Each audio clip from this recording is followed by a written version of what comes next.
Welcome to the Millennial Body Image Project, where we dive into the unique and messy body image journey that continues to shape our generation. We're here to flip the script on toxic wellness culture, challenge weight stigma, and tackle the intersectional forces that shape how we see our bodies and our health. Because your body is not a problem to be fixed. Surprise! And welcome to our Best Books of 2024 episode. We're going to jump right in. Don't worry. As I say on every single books episode that we do, the entire list of books that we mention will be linked in the show notes so that you can go check those out. We will also love to hear from you. What were your favorite books that you read in this past year so we can add them to our lists? And in case you were wondering where we were this past Wednesday, we have switched to bi-weekly episodes on the main feed. And this past week, we recorded a bonus episode to go on Patreon and out to our Apple Podcast subscribers called Do You Need a Cortisol Detox? So if you're interested in diving into the world of cortisol detoxing, debunking the misleading claims around cortisol detox supplements, all the fallacies around this, the link will be in the show notes so you can go check that out. Without further ado, let's jump right into our Best Books episode. We have a special guest this time. It's actually Christina. Yeah. Speaking of stress, that's why I never read. But I'm really pumped and I'm excited that I get to be part of the Best Books episode because I've become a reader. So much for the beautiful thing when you have capacity, isn't it? Yeah, it's wild. Who knew, right? I honestly, it started in June because I had this conversation with Dana and I was like, I really would love to take credit for this, but I don't know if I can. I would really love to read again, but because I used to love reading when I was younger and in college, I was a big reader. But then once I had kids, I was telling Dana, every time I try to read anything, I'll read the page and I fall asleep. And Dana goes, does it matter? And I'm like, maybe not. But then I'm reading the same page the next day, and it just never gets anywhere. But even just that permission slip of why don't you read something really light and easy and, cutesy and not over the top, that you don't really have to know every single word that's being said or remember every single part to put it all together. It made my capacity for reading increase. So here I am. Okay, so before we get into our best books and all of the things of this year, Christina, you're not part of this yet this year, but you will be part of it next year. Mm-hmm. Kara, do you remember how I started this last year with the roast of ourselves, of looking back to our list the previous year and saying, did we read the books that we had planned to read this year? I totally forgot that we did that. Kara looks terrified. Read it. Roll call. What did? Do you know what I said? Do you know what you said? So I pulled it up because I tried not to look at it at all so we could get our live reactions to see if we did actually read the book. So here, I have the list. Here is what you said you were looking forward to reading in 2024. And tell us if you read it or not. So the first one is Destroy the Day by Bridget Kemmerer, which is Defy the Night, number 3. Check. Read it. Check. Okay. This I know the answer to. The Realm Breakers series by Victoria Aveyard. No, I should talk about that. I attempted, but okay. It's too early for me to go into why I did not make it past the first chapter in that book. Okay. Next one is... Continue. Wait, it's too early? I want to know the tea. I want to know the tea. Oh, the tea will be later. Okay, the tea's coming. As long as the tea comes, I want to know, and I want to know I'm not going to read that book. Okay. Okay, The Serpent and the Wings of Night by Krista Broadbent. Attempted. DNF. And then your last one is The Hawthorne Legacy by Jennifer Lynn Barnes, which is in the Inheritance Games series. Did not attempt, but I really love that series. I guarantee you I will read that at some point. I actually should have read that. That would have been a good year to read that because that series is so lighthearted and such easy reading. It does not get too in the weeds. Yeah, I'm actually mad at myself that would have been a really good book to read, actually. Well, but no, it did not attempt. I did good. I think Christina would like that series. We'll get to that later. Okay. It's highly recommend. So here's mine. And I just looked at this list and I don't think I read any of these. So the first one is Mirrored Heavens, which is the third book in the Black Sun series by Rebecca Roanhorse, which I love, but I didn't buy the book. We just recorded an episode on ADHD, so it was very out of sight, out of mind for me, so it did not happen. The Red Queen series, I also did not read. again. Although that would be I would like to clarify Reread. for the audience, that would be a reread. But I She's already haven't read read- the damn thing. Well, I haven't read the final book in the series. Oh, that's right. Yeah. Okay. So eventually. The other one is, or the third one is City of Brass. So this is a really cool sounding fantasy book. And I bought this, I think in 2019 or something. And I'm going to tell you, I'm going to put this on my list again for this year to read next year. Because if I don't read it by the next time that we record this episode, I have to get rid of this book because I'm so sick of putting it on this list. And if I haven't read it by next year, then I clearly don't want to read it. So I just have to trying give to it make to me. fetch happen. Exactly. Okay. The next one is To Start the Mistborn series by Brandon Sanderson, which I did read the first book and I loved it. Good job, me. It only happened in December, but hey, at least I got one on this list. Okay. I'm That scared is for the my end future of that list. What I call out for what I'm going to read, I'm terrified. It's fine. You know, here's the thing is we talk about this during this episode. I write it down and put this whole list out on Patreon for everyone to see. And then honestly, I forget about it until 365 days later. So if you read it, you read it. If you don't, then you only feel bad for about 5 minutes during this segment. That's good. Okay. Who wants to go first with some of their favorites of the year? You guys can go first. I'll watch how you guys do it and then I'll come in. Dana, you do it. Go Okay. first. What is hilarious about this is my top favorite of the year is a shock to me because one, it's a sci-fi book. Two, it's very universally recommended for even people who don't read. And there's a movie being made about it for 2026, actually. And it is called Project Hail Mary by Andy Weir. When I tell you the chokehold that this book had me in, when I was really on the brink of a reading slump, and I don't think I read for a month after this also, but so this is a sci-fi book about this person who wakes up in a spaceship.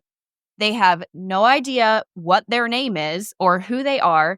Their two companions are dead, and they realize that their mission is to save the world, but they don't know anything about how they got there or how to do this.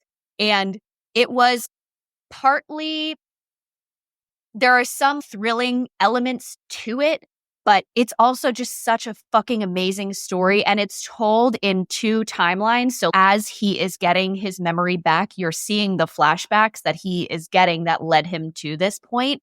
And I did not have high expectations for this book going into it because I was, it's a sci-fi book. I really like sci-fi and I've heard a lot of people like it, but that was all I knew going into it. And I don't think that you should look up anything else. And I will say the audiobook is so good for this because there's a musical element to the audiobook. Yeah. And if people have read the book, they'll know what I'm talking about. That's all I'm going to give you. I read this book in March. I haven't stopped thinking about it since. Oh, that's it. And when I read this book, I was like, shit, I don't know if I'm going to be able to find a better book this year.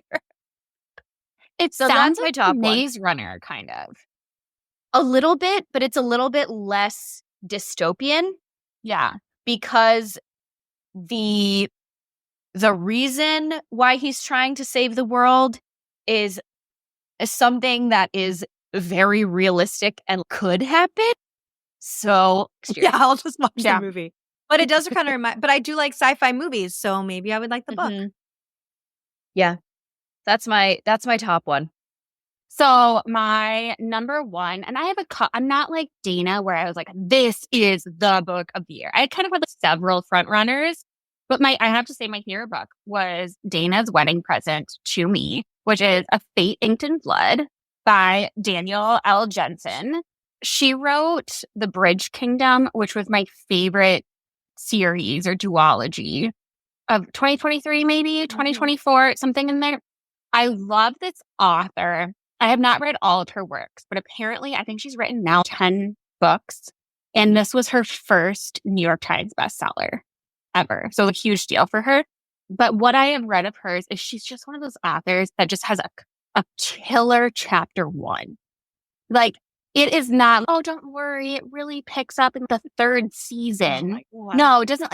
Don't worry, just stick with the first 100 pages and it really gets moving. No, it is boom, drop down, maybe seal it. Chapter one is in a chokehold. And that's what I love about this author. And I also just love that she's so fast paced. The romance was a little predictable, but it truly did not bother me. I feel like there's always a bit of rarely do I read a book where I don't know what the love interest is right away kind of thing. So that was a little obvious, but I love the dialogue. I love the fast pace. I love the world. And this was my theme of 2024, especially as book talk, which I could rant about for an entire hour, is getting more mainstream. Is guys, it is not that serious. We do not need to be writing these 1,000-page books that just go on and on and on. It's get to the freaking point. And so I love that about her. It's just like the plot, it's seamless, it's done in less than 400 pages, and we can all move on with our lives. I think I might love that book. Oh yeah. Oh, I didn't really say what it's about, but it's about Vikings, and it's just awesome. And there's a It's love great. story? And it's a love story. I mean, it's like your typical, my number one genre is romantasy. So where you cross the bridge between fantasy and romance. It was great. And it's not 800, 900 pages and 6 books long. And No, I think it's exactly 400 or something. That's Like, again, wonderful. it's just, I yeah, the sound of that. I'm looking at 418. Yeah. And we can all go Manageable. home. Yeah. Yeah. Manageable. And there's not 4 books prior to it making the world? Unfortunately, that's the one bad thing is I love reading completed series because Dana and I have talked about this a lot. When the series is not complete, you can really lose forget about the juicy little bits that make a book so magical. So unfortunately, only book 1 is out right now. But I think book 1, but it's coming out I think it's coming out this summer, maybe. Yeah, I think so. It's on more. I All right. would So read that what's your one. favorite book of the year? My favorite book of the year was actually Dana's first recommendation for me. But I don't know if I would say You can one say all 3 of them if you is want. all my favorite. But so I would say the whole series actually is the one that I was going to say. It's the Abby Jimenez series, the Yours Truly, Part of Your World, and Just for the Summer. I flew through them so fast. I absolutely loved them. So I wanted an actual book to read at night. And this is one book, this series I was sucked into. I loved the character development. I loved the story. I liked how simple it was. It felt a little Hallmarky movie that I was just reading about. And I loved that. It was very bingey. And then I also thought that her writing was really fun and relatable and modern, which was kind of nice and different than anything else I read. I haven't read in such a long time, but they use modern language and jargon in there, which was kind of different for me. And then I loved Well, it's all contemporary romance. Yes, so. yes. And then the end, what I really loved is that at the end of the series, there was kind of this surprise that wasn't expected, but also really, I don't know, it was just good, wholesome fun, to be perfectly honest, is the way I would describe it. And so it was a perfect series to kind of dip my toe back into reading. And so I think that's why I would say it's my favorite. And then I read some of her Meet Cute books, the Amazon ones, and those were cute. And yeah, I think I'm an Abby Jimenez fan. Well, Part of Your World was my favorite book of last year. Oh, that's right. Which is the first one in that series. Amazing. Kara, I think I texted you about these 2 days ago. Yeah, I needed a fluffy romance. These are perfect for that. I should put it on my list for sure. Yeah, they're good. I mean, they definitely have some depth to them. Yeah. That's for sure. As the 3rd book came out in April, they are kind of what's called interconnected standalones, right? So you can read the books on their own, but especially if you read them in order, there are little Easter eggs in the following books that are alluding to the previous couple or different characters that have come up. And especially in Just for the Summer, some characters that come back play like a bombshell role. And they came on the page, I was like, but then there was nobody I could talk to about it because neither of you had read it. But it was great. Okay, my next favorites are not happy at all. like that. Okay, Sorry. say it anyway. So, okay, oh my God, this broke my heart into a million pieces. So this is called The Poppy War by R.F. Kuang. And this is a fictionalized retelling of the Sino-Japanese wars with a magical element to it. And in this first book, there's also kind of a magic school element and also a chosen one trope. But holy shit, did this pack a punch, because R.F. Kuang, who's the author of this, and I have read 4 of her books now, I think. She does not pull her punches. Those pieces and those hundreds of years of history are not pretty in any way. And so there are some very graphic scenes in this book. And honestly, some of them I had to really skim the pages because it was really intense. But the story as a whole, just it sticks with you. And it was so amazing. Unfortunately, I'm going to talk about one of the later books in the series as one of my most disappointing books of the year. But the first book is fucking phenomenal. And you could read it as a standalone. You're going to want to know what happens after that. But if you wanted to get them closure, I could probably just tell you what happens. But I'll let you all decide that for yourself. And then I'll do one more that I think both of you would like is Heartless Hunter. So this came out this year. This is a fantasy romance between a witch and a witch hunter, but neither of them knows the other's true motivations. So the main girl in this story, Rune, is a witch who is in hiding because witches are persecuted during this time. And she is operating undercover as what's called the Crimson Moth. And so by day, she's this famous socialite as her cover up. But then under the cover of darkness, she's going out to try and save other witches from persecution. It was really fast paced. Is it the best thing writing wise that I've ever read? No, but it just keeps you going the whole time. And there are some things that you can definitely guess, but there are other things where I'm like, holy shit, I did not see that coming. And this is going to be a duology. And the second book comes out in, I want to say February or March. So you will not have to wait a very long time to read the sequel. Okay. Perfect. Okay. I have 2 other, again, way up there on my favorite books of the year. Okay. So the Foxglove Tank by Hannah Witten. I mean, look at this thing. It's beautiful. I literally bought it for the cover. And I bought it because I was having such a terrible reading year. And Dana knows this.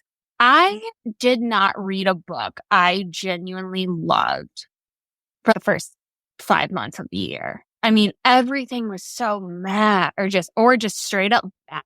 Like I DNF'd probably a dozen books. I just could not find something I liked.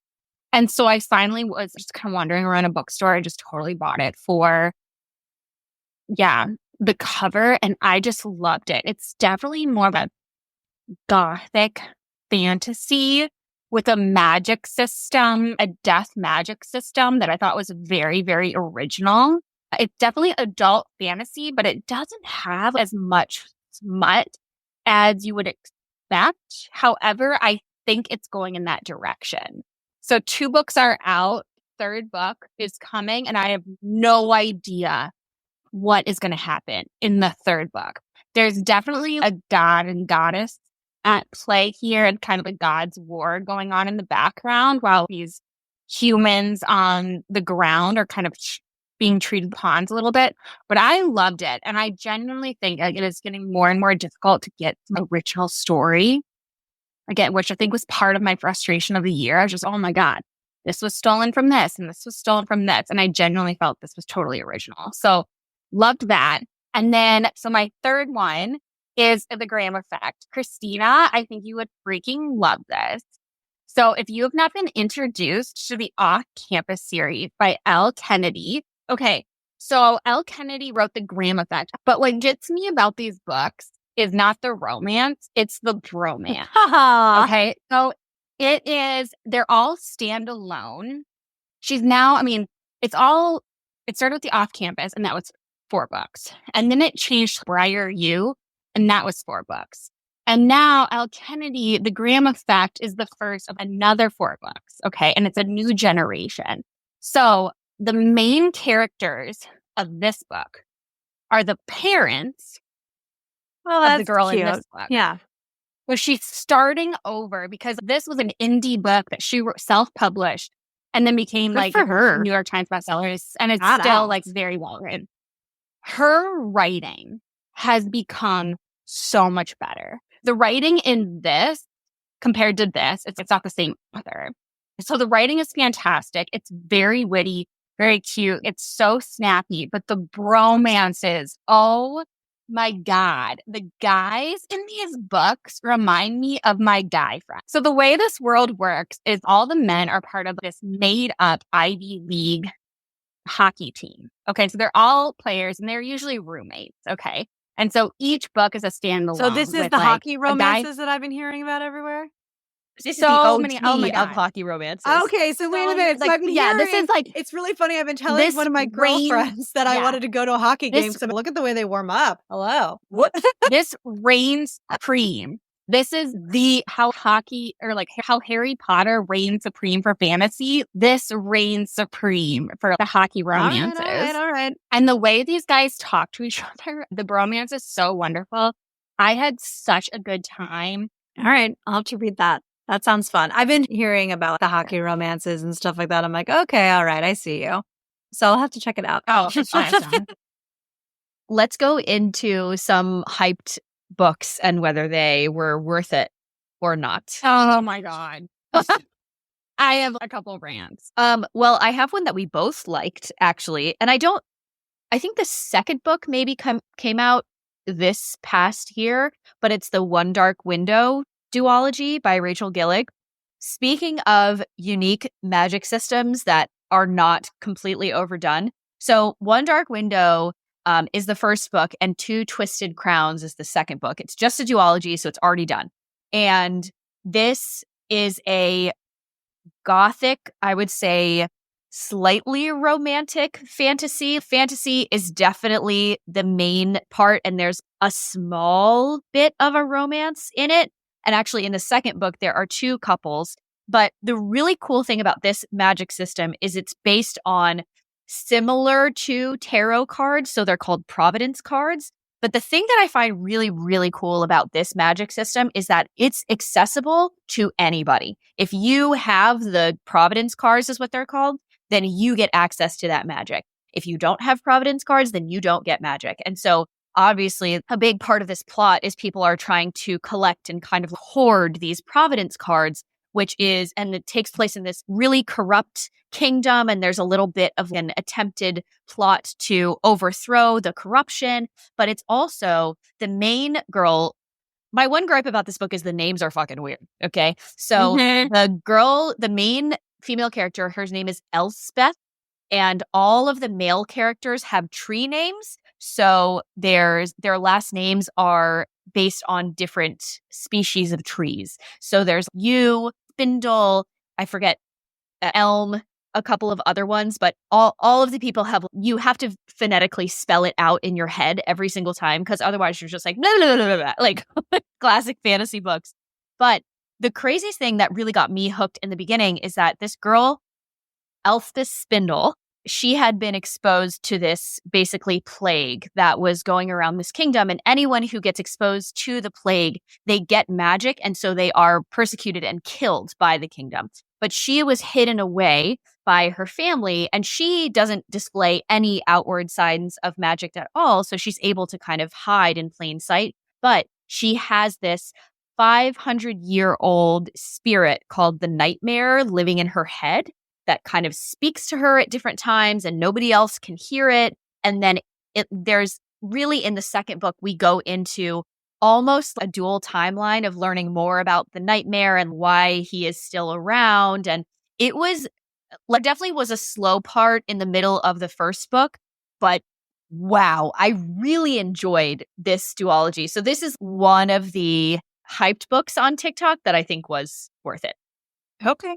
So Dana convinced me to read that series because, as I already mentioned, was really hurting. I was like, I need a home run. I need a win here because all these books suck. And she's like, I just read this and I had me in chokehold.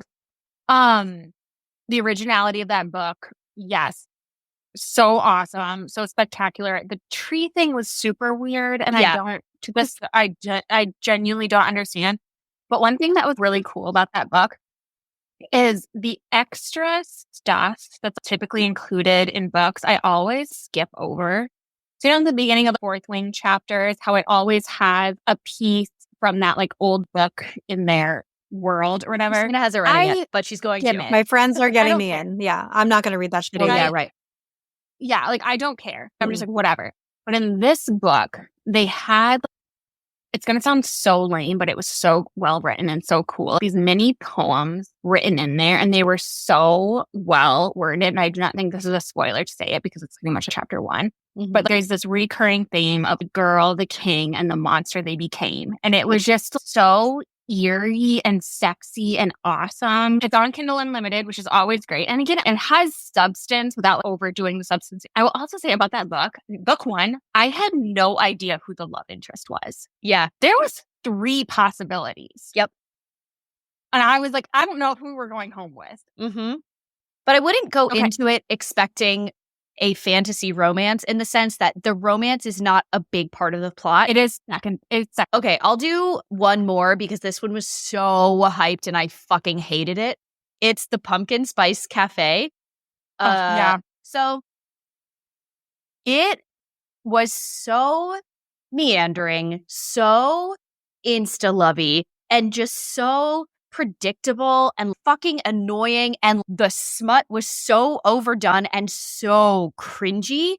And I was just like I just need to skip these chapters because I was just like, ew, what are the words that we're using in here? And just the way that she was describing things, I was anatomically, that is not fucking possible. I don't know what you're talking about. And I don't know. It was just, it was word vomit in a book to me, basically. Thankfully, I only paid 99 cents for it. But people love this book. So I think they like the cover. Yeah. Like I fell into that trap. Cover's super cute. Read chapter 1 and I was like, okay, I know that I'm gonna hate this. So I'm just gonna cut the umbilical cord right now.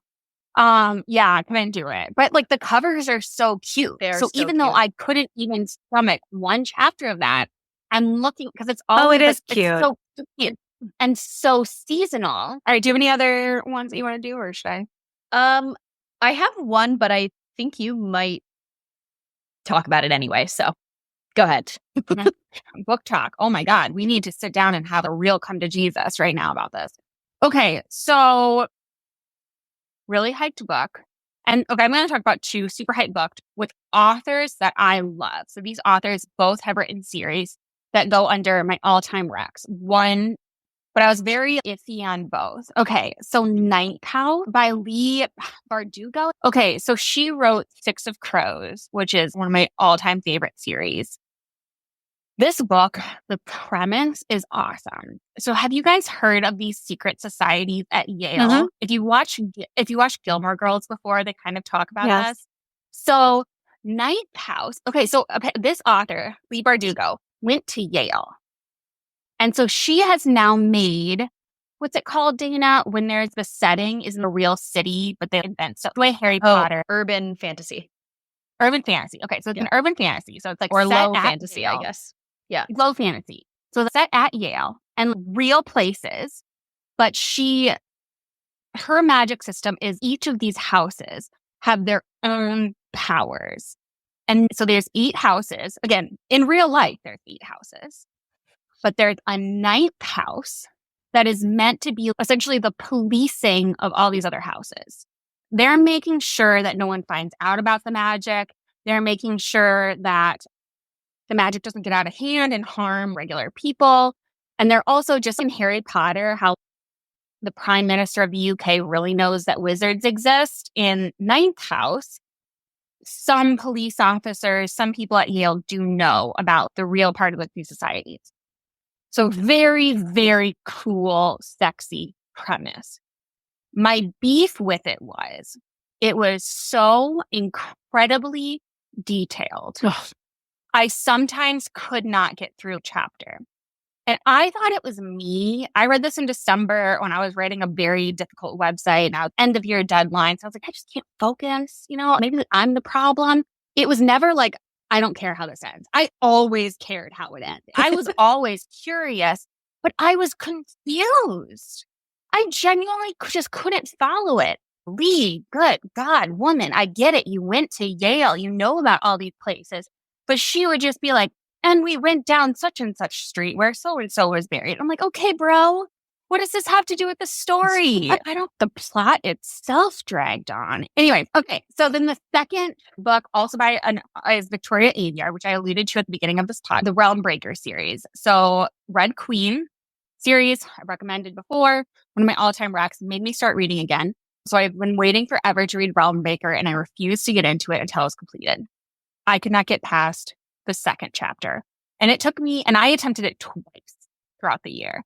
And it was the same thing. It was so dense. And it was so detailed. Chapter 1 of that book is kind of like a prologue. So I'm not sure if things will come back around. But this is not a spoiler because it's chapter 1, right? Can I really say something that's a spoiler if it's chapter 1?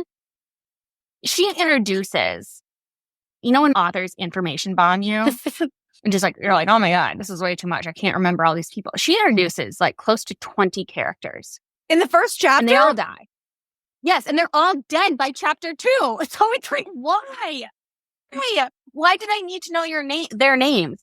And so it was just way too much. I had a very stressful year that I just was like, I think I need to read fluffier books. That's how I got started. Fluffy books. Exactly. I needed to lower the bar. Yeah. And so, but I still love that author. I'm not giving up. I'm still going to attempt it. I mean, I really want to finish book 1. I think I just also really, when I'm in stressful times and when you have a couple kids at home and stuff like that, for me, those dense kind of books, I'm like, no.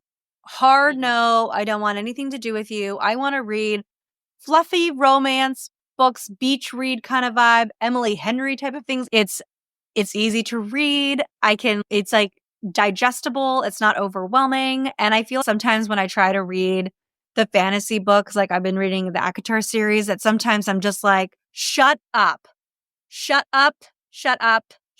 Well, I don't want to hear. Speaking of people that need an editor, that is number 1. This is a problem. It's not that serious. That's what. And it's not that serious. Not that serious. It's not like she's writing Game of Thrones or something or Lord of the Rings. When someone only can talk about A Court of Thorn and Roses and Fourth Wing, I'm like, honey, we have so many excellent books out here. It's like, so you only use salt and pepper to season your food. Yes.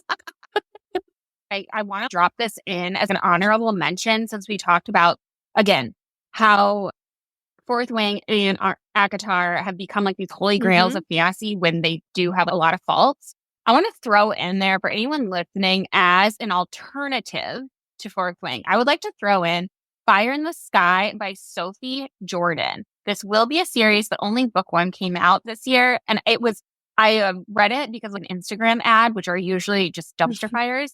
It was traditionally published. It has the dragon in it. It has the smut in there, but it's not just smut. But this book is 318 pages. It was so lovely, so wonderful to read a book in a couple days. And it was so fast paced. There was one scene where I thought we were going to take a hard left turn into some dark romance because there is an exhibitionist scene in there. But it was tastefully done. And also, exhibitionist. What? I don't kink it. No, I'm not either. Obviously, I'm here for it. But it was more, I bring that up to say, we always say, was it written for the romance and the smut, or was it written for the plot and the fantasy? And I could say after reading it, it was still written for the plot and the fantasy. It was an enjoyable book. It was great dialogue, and then I was done. Yeah. No, I like those. It's digestible. I have a prediction that 2025 is going to be the year that Christina really gets into Kindle Unlimited. Oh, yeah. There's some, go back into our last episode, because we're having this summer when we did our all client time recs. Yeah. There's some dark and juicy stuff in Kindle Unlimited. I think this year, though, was the year that I kind of overdosed on KU and TikTok books, right? TikTok books. I will rant about those. But KU? That's my piece for now. You mean? Kindle Unlimited. Yeah, I don't know. It's porn. I do. It's porn. it is. To be perfectly honest, I actually don't mind. And so I won't say, it's hard for me because we've talked before about disappointments. And I don't really like the ACOTAR series overall, if I were to think about it over in the whole arching thing. But here's what I do love about it. I love that it's opened up a door I love the community aspect of my girlfriends and I reading it together and talking about it, so much so that we're getting little chili tattoos over my birthday weekend. One of the things that I about it too, my friends are reading the Zodiac series, and I don't know if you guys have read that, but I cannot sign up for a 13 series book. They're like, oh, you No. should read it. I'm like, nope, hard pass. I'm not opening up that door. But one of the things, this kind of goes into one of my disappointments with Colleen Hoover. There was so much hype around her. And I know Dana has very strong opinions about Colleen Hoover.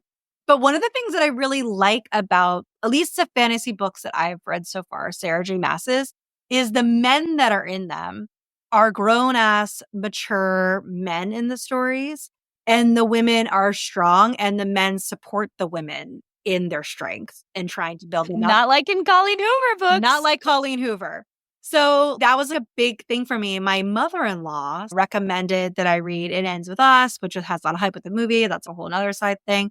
And then Slammed. And I don't know if you guys have you read it? Do you know anything about? Nope. I will not read a single Colleen Hoover book. So I read it and I was telling Dana about it the other day. One of the things that I noticed a lot that I didn't like about it is that when I was reading it in the romance aspect, there was this ick factor that made me feel ick. The dynamics between the love interests were really hard for me to wrap my mind around. In Slammed, it's this 17 or 18-year-old girl starting to date her 21-year-old high school teacher.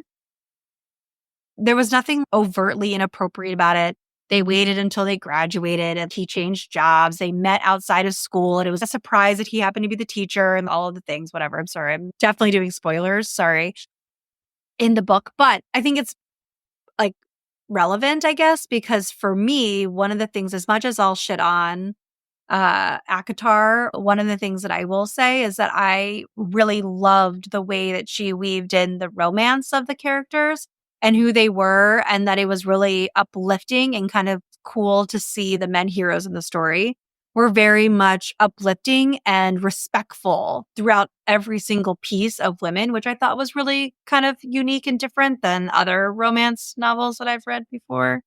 And the same thing was also true with Abby Jimenez too, that it was these grown men treating other grown women with respect, whereas Colleen Hoover's books were like almost like these children or these abusive men and these women going back to them over and over again, which I really just find to be a very tired narrative. Those are one of my biggest disappointments was like so much hype around her and around her books and around her movies that are coming out. And then I watched It Ends With Us. They changed the ending, which was, probably better and more palatable for the masses. But overall, I'm just kind of like, I don't get it. I don't understand the hype around it. I don't get why women are into these men and into these romances where I feel when I read them, I'm like, ew, like ick. Yeah. And like I said this before, the issues that she tackles in those books, domestic abuse and power dynamics in relationships and big age gaps and all these different things, they are romanticized in a way that is gross. And the big issue with a lot of this is because Colleen Hoover is so popular on TikTok, what's the majority of people who watch TikTok? It's teenagers and young adults, right? And I'm not saying that they can't make their own decisions around or discernment around what is a good versus bad hero or heroine and other stuff like that. But if the only examples that you have of romance in books or in real life is a domestic abuse situation where someone continues to go back to that person, that's not a good setup, right? And it would be very different if she handled these topics in a way that was more, let's say, uplifting at the end of it doesn't have to be this way. And yes, this person experienced all these horrible things, but they got help. They got out of it. Or here are different avenues that they could have taken, as opposed to romanticizing the whole domestic abuse situation and then getting pregnant with his baby and fucking going back to him in the end. Like, this, of course, happens in real life, but don't romanticize it in a fucking book. It's crazy. I'll stop. It's okay. Tell us your rant. What were your disappointments of the year? Oh my God. Well, definitely not on the level of hatred that I have for the Colleen Hoover type books and stuff. But I think this one was a disappointment that I alluded to earlier because it was the third book in the series of the Poppy War. And I loved the Poppy War so much that I had really high expectations going into the second and third book in the series. And the second book I gave 4 stars because I still really enjoyed it, but it's a war story, right? So it's like very meandering. It was very slow. It did feel like there was a lot of detail that didn't need to be there. And it kind of felt like we were at a stalemate in that book at points, but I kept reading because I wanted to know what happened to the main character. I wanted to know what was happening with the side characters, right?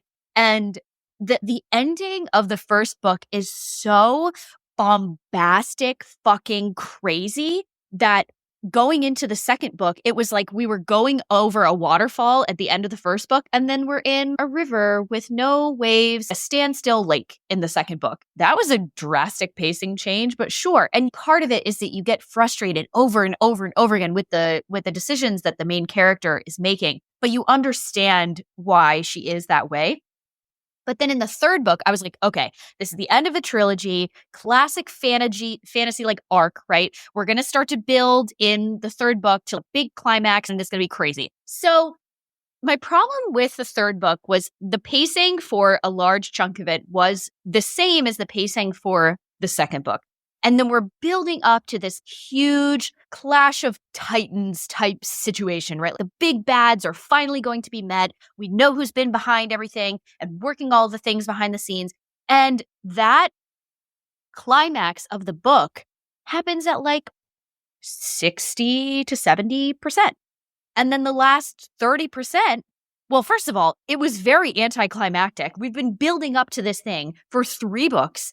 And then the thing that happened in the way that it happened, I was like, that's it? Seriously, that's it? And then you have another 30% of the book, and you're like, what are we even doing here? The big thing has already happened. And then the ending of the book, I have never been so close to throwing a book across the room. And when I think about it, it makes sense. But God, I wanted it to be any other ending. I was so mad. So it's not like the book was bad, right? I didn't give it a 1 star or a 2 star. It was still a 3.5 star, which is, this is pretty good, but it was such a calm down from the epicness of the first book. So I would say that was one of my big disappointments of the year. I also DNF'd a lot of books this year. I tried a lot of pretty popular series. There were a couple of other ones that I had heard really great things about. This book called The Blood Trials by N.E. Davenport. And it was Roman Empire inspired, and it had elements of Red Rising, which I loved. And I could not stand the main character. And it is a YA book, but I have read plenty of amazing young adult books, and it was not that. But yeah, there were a bunch of other ones that I tried this year that I was just, dang, that sucks that I didn't that because I heard really great things from other people.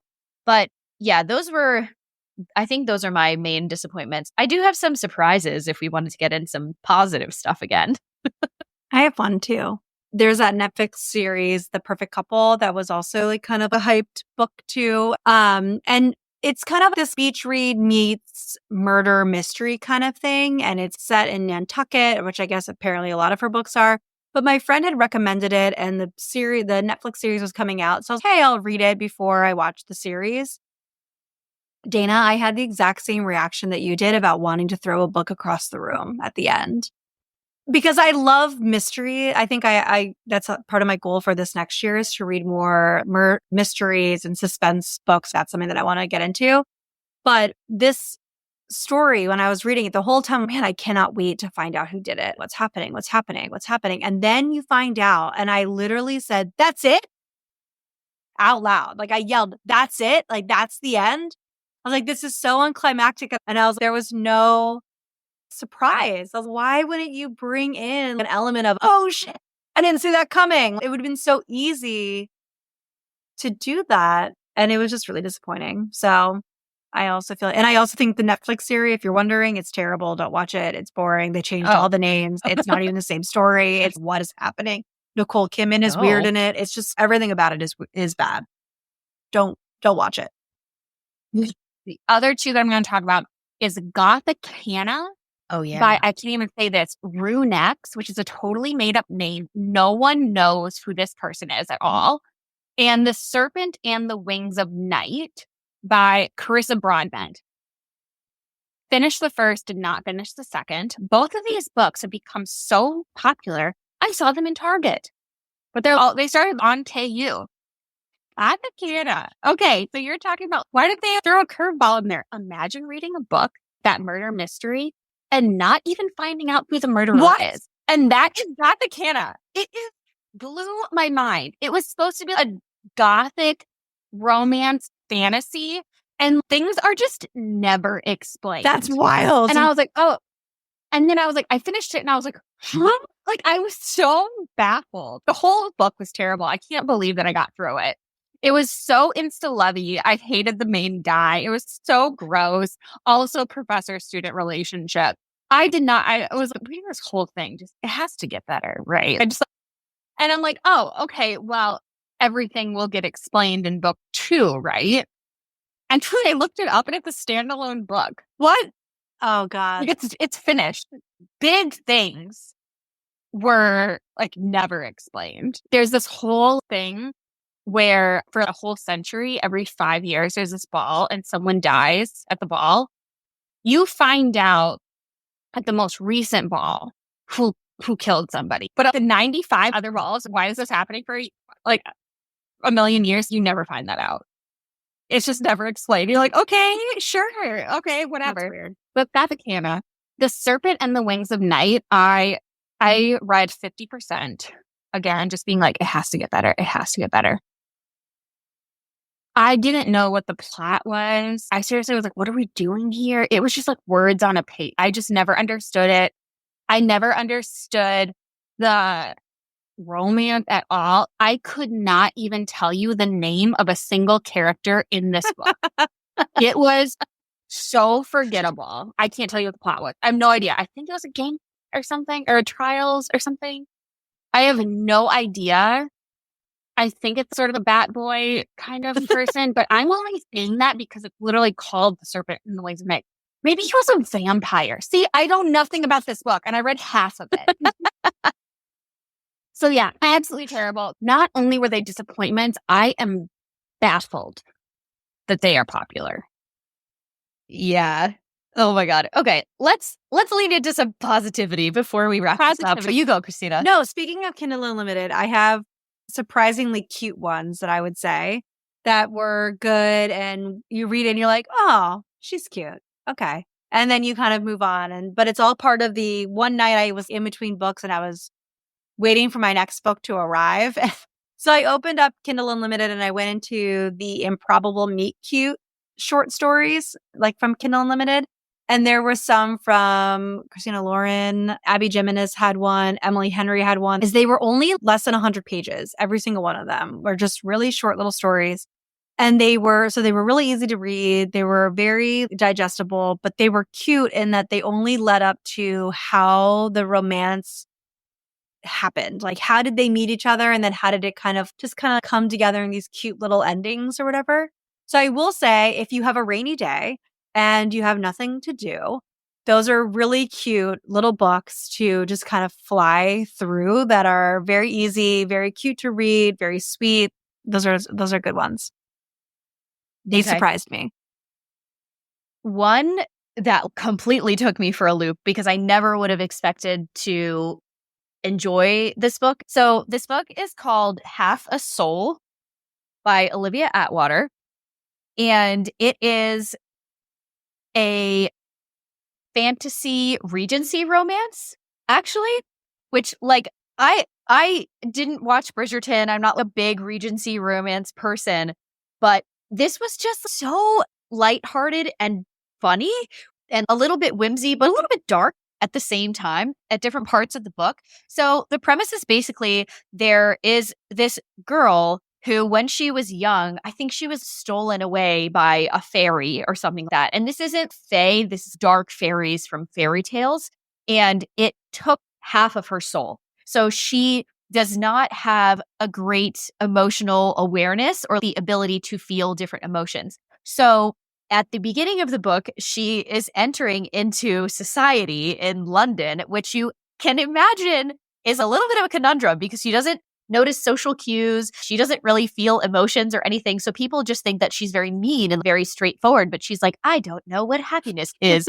So it's just a little bit ridiculous. And I was listening to the audiobook during swim season, and it was just such a fun time. And I wasn't expecting it at all. So that was a fun one that I really haven't heard many people talk about. Another one that I think I mentioned in our halfway episode, but I'll mention it again, is a cozy mystery called Vera Wong's Unsolicited Advice for Murderers. And it is this old lady who lives in a tea shop. And one day, a dead person shows up in her tea shop. And so she decides that the cops are not going to take this seriously. So she decides to go CSI on it. And so she's outlining the body in chalk and prepping the whole area for the cops to come. And they show up and they're like, what are you doing? This is a crime scene. And she's like, oh, I just wanted to make sure that it was ready for you. And so it is ridiculous. An old woman who owns a coffee shop is not going to be solving murders in the real world, right? So you have to take it with a grain of salt. But there's also a great found family element to it as these different people come in trying to figure out what happened, whether they know the person who died or they're related to him in some way. And it's actually a mystery, right? And it does tie up in a nice bow, but it was just such a warm hug of a book, even though someone dies and it's a mystery, which is why they call it a cozy mystery. And then I guess I'll just mention these two quickly, is I loved Skyward by Brandon Sanderson, which is a young adult sci-fi dystopian, which really did give me the feelings that the early 2010s dystopia era of books did. So, Kara, I think you would like that one. Yeah, it's right up my alley. Yes. There is an element of humor in here. There's a character called Doomslug, which is her little animal companion or something. But it was hilarious. And this is my first Brandon Sanderson before I started reading the Mistborn series.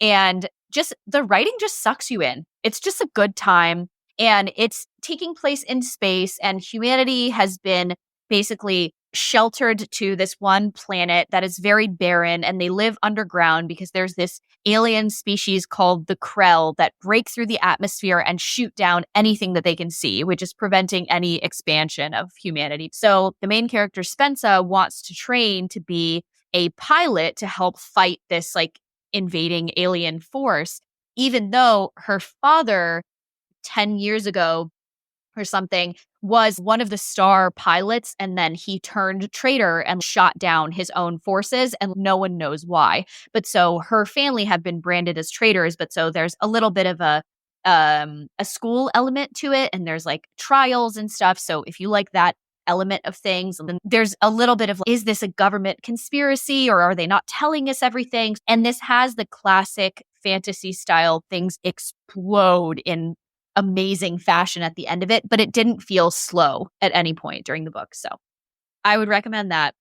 And then the last one is called The 7-Year Slip by Ashley Poston, which I think is one of the authors that was in the Meet Cute series that you mentioned, Christina. But this one is it's a contemporary romance, but there's an element of magical realism because this woman moves into her aunt's apartment and her aunt has passed, and there's a big discussion of grief in this book. So make sure you approach this at the right time for you. But sometimes when she goes into her aunt's apartment, it takes her 7 years in the past. And when I was reading this book, I was actually getting really frustrated because I wasn't able to suspend the disbelief of, I think in order to keep the mystery of, oh, has she gone to the past or has she not?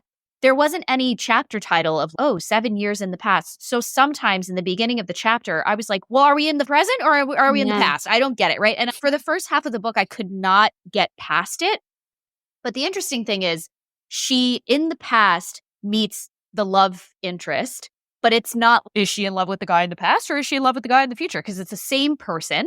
but they have obviously changed over 7 years. And so that was a little bit confusing Yeah. because I thought going into it, the way that it was described is, oh, she's going to fall in love with this guy in the past and maybe she's going to choose to stay in the past. And I was like, well, that's fucking weird. What are we doing here? But that's not it. But I think in the first half, I was just so frustrated by the not knowing where are we that it really took me out of the story. I think I read this in May or something. And when I tell you, I also have not stopped thinking about this book ever since. I think I need to reread this because now that I know what's going on, I think it would be 5 stars on reread. When Oh. initially I was super frustrated with it. But I think if you can suspend your disbelief about, or maybe you can figure out better than I can, oh, she's in the past immediately, or oh, she's in the future. Because I kept getting caught up on why isn't this explained? And then I was talking to someone else about it, and they were like, well, with magical realism, you just kind of have to roll with the punches. You know, this is just how it is. And the characters don't really know what's happening either. And I was like, fine, you're right. So I think I might reread this one this year because when I think back on it, I'm like, damn, that really packed a punch. Yeah. Well, it sounds like Yeah. it could be really good. But you're right. Okay, so surprises of the year. Number 1, The City of Stardust by Georgia Summers. Again, I picked it for the cover. I was in Eastern Market one day and the library was having a book sale. I was like, oh, this is pretty. Picked it up for $1. The writing in this, I think, is why people love The Night Circus, which I do not like and do not understand the hype. But that beautiful, gorgeous writing where it's like you don't even mind that there's more world building and descriptiveness than dialogue. Just very poetic writing was fantastic. But also just the fact that I did not know where this book was going. I was interested. I was page by page. I was like, what are we doing here? Chapter 1, a woman is shopping at the grocery store. She turns her head. She has her baby with her in the cart. She turns her head. She comes back and the baby is gone. You do not find out who that woman is, who that baby is, and like why it was stolen and who it was stolen by until 70% through the book. You're not even sure how it's related. It honestly feels like you read chapter 1 and then chapter 2 started a different book. Like in some instances, that would really annoy me. I would be so confused. But it was one of those books where I was totally okay being confused. And this small girl essentially is raised by her 2 uncles, and she doesn't understand why she can't have a real life. She's barely been outside the house her entire life. But eventually she does search for this city of Stardust. And it is a very like weird book. It's a standalone fantasy, which as Dana and I have talked about, it is so rare. It's always a series. But yeah, it's such a random read. And it was like definitely like 4-star for me. The other surprise of the year was a surprise because it was a nonfiction book, which typically I would never read. But if there's a nonfiction genre, I will be game for. It is always a memoir. And I read Matthew Perry's memoir, Friends, Lovers, and the Big Terrible Thing. And you have to be in a certain mood and to read this book and I almost didn't read it because I do love Friends. And the famous saying is never meet your heroes kind of thing. And I think I was reading reviews and no one was criticizing the book. Everyone was criticizing that this person that they loved had such a shitty life, and he talks about it. I mean, the first sentence of the book is something around the lines of, my name is Matthew Perry and I should be dead. And then he talks about and this is not long ago. This is not maybe 2 years before they had the Friends reunion. He was in rehab for like the 70th time in his life and his colon burst, exploded. And it was, I think, a 5% chance that he would survive the night. And multiple hospitals, he needed to be put on a certain machine and they had to call multiple hospitals and multiple hospitals would not take him. Because they're like, in no way is Matthew Perry dying at this hospital. Eventually, one hospital had the machine, would not take him. They're like, we won't take him because he's not dying here, but we'll give you the machine. And somehow he lived. But and hospitals do that? Oh yeah, for because sure. Because they don't want to be known as the person who killed Matthew Perry, And It was. That seems that If baffling. you had someone, I mean, I think everyone has someone who knows someone with addiction issues, has dated someone, has a close friend, has a family member. Depending upon how triggering that is for you, just stay away from this book because there is no happy ending because we know how it ends. Supposedly, when he was writing this book, he was sober, but we know that he died now with ketamine in his system, a couple years after this book was written. And the other criticism of this book is, oh my God, I was reading the same thing over and over because it really is the same thing over and over. It's like this guy starts smoking, I think, when he's like 14. He starts using when he's in his early 20s, like maybe 21 or something. And he openly said he relapsed like 70 times in his life. So it's just like this huge, long story. But he'll start dating a wonderful person. Julia Roberts is his ex-girlfriend, and then he would get cold feet, dump her for absolutely no reason. And then because he was alone again, he would start using again. And then he would have to go to rehab. And then he would get clean. And then he would start using again in rehab. And then it was just like, it's also really sad too, because I mean, it would be a really depressing book to read because also someone with such access and privilege to support and the money in order to get it and then still struggled so many times is really bleak. It was very honest. I don't want to say this is a happy surprise, but it was a surprise and how honest he was. He did not try to paint himself in a positive light. Some people write memoirs to be like, no, I want to like take back my narrative. No, he's like, I know what privilege he's at one point in my life, I was dating Julia Roberts, making $1 million a week and on the number one TV show in the world. And at one point, he's one of the very few actors at the exact same time was in the number one TV show in the world and the number one movie in the world. I think like when he did like the whole 9 yards or something like that. And he really goes into it. And it's such an eye opener of that with so much addiction. There really is no happy ending. And but when you consume media, whether it is a book or a movie or a television show, you always have this small assumption that you'll get the happy ending. Yeah. You know what I mean? Yeah. It's really sad. Damn. Yeah, that's Sorry. On that note, well, okay. I know So, my girlfriends and I have our little book club, so we're definitely going to read Fourth Wing because we have to. So we're going to read that. it's the salt and pepper. We have to have it.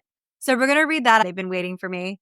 But so that'll be fun to read with my friends. I have some right here. I'm really interested in going in more of a mystery suspense route and maybe not having as much fantasy this year. I want to do maybe 1 or 2 big fantasies, maybe series or books or something, but not a lot. And so there's a couple that I was interested in reading. One is called The God in the Woods, which is a big book by an author named Liz Moore, she's actually a professor here in Temple. And I actually, through history and living in Philly for a long time, I've actually met her a couple times through old friends of mine who I haven't seen in a long time. And also the premise of the story seems really cool. That will be interesting. I want to read more Emily Henry books. I think I'm going to read that one before I read Fourth Wing, which will be my next big fantasy book with my friends. And then I'm definitely going to read Abby Jimenez's new book because there's one called The Guest List that a friend of mine gave me years ago to read that I've never read. That I started reading, but I just couldn't get into it at the time. But I just wasn't into reading. But at the time, I just was not in a place to read them. So I'm hoping it's kind of a big list, but I've been flying through books this year, so we never know. Maybe I'll get sucked in. So, Kara, what about you? I'm not sure if you saw me like weirdly look around. I was like, oh my God, I need Goodreads. I need to check my shelf because for the first time, I truly have nothing that I'm like, I'm reading that next. Really don't. I haven't given up on Realm Breaker. I'm definitely going to do that. I genuinely need a break from these books that are, I had too many losses. I'm losing too many. However, there are a couple series I've been waiting on that caught my eyes years ago when I started reading again that they're almost completed. So the Only a Monster series, do you remember Only a Monster and then Never a Hero is the second book? And then the third one comes out in August. So that's one that I want to get down with. Light Lark is another one that I've been waiting to read that I think is almost finished. These are two again, Instagram, TikTok mix that I'm not sure if I'm going to do anymore because I had so many losses. Spark of the Everflame and Quicksilver. Okay, I have heard good things about Spark of the Everflame. And weirdly, my aunt just read it and she loves fantasy and other stuff. Yeah. She said it was compulsively readable. So Okay. that could be a good one. Lee Bardugo is the familiar want to read, but I am very hesitant. I might need to do a little more research on some of these just to make sure that, I don't know, that they're recommended. Because I'm a little gun shy, to be honest. After this year, usually I easily read over $50 a year. I read 33, which probably means I really read 37 maybe with some like DNFs, really bad KUs. But yeah, I went through 6 months of a drought. Yeah. So, yeah. So I really want to continue reading the Mistborn Era 1 trilogy. Mm-hmm. The second book in the series is called The Well of Ascension, I think. I really enjoyed the first book, so I want to keep going with that. I really want to read Blood Over Brighthaven by M.L. Wong, which is the author that wrote The Sword of Kaigen that I read maybe last year or the year before that I loved. And this is a standalone fantasy, imagine, also just over 400 pages. So I will report back to you if that's really good. And then I finally want to read The City of Brass. If I don't read it by the time that we record this episode in a year, I have to unhaul it. That's going to be my rule for myself. Amazing. I also thought of 2 more. I Okay. want to read Black Sun, which you lent me like a year ago, and it's still on my shelf. Oh my God. And you said that it was like one of your all-time favorite racks, and I think it's now finally completed. Yeah. And I would love to hear from you all, listeners. I want to try some other romances and other romance series this year because, as you can tell, I have very heavy on the fantasy right now. And Christina was saying, I'm going to need some stuff to break that up. So if you have any recommendations, other than the ones that we've talked about already with the off-campus series, I will say, I think this is this cozy, feel-good, cute, awesome romance, but also that isn't a dud is the hardest genre to find and to get a good rec from. Mm-hmm. Like, I think it's actually very easy to find an epic fantasy rec, but to find a really good romance rec, it's very difficult. Well, I guess we should wrap this up. And call it. We can keep talking if we want. Okay, perfect. So thank you everyone for being here. As always, I will write the whole list of these and then link it in the show notes so that you can always check it out whenever you want. And then we would love to hear what are your favorite books of the year or biggest disappointments, biggest DNFs, stuff that you think we should read. We'd love to hear about it. And thank you for listening. Ciao.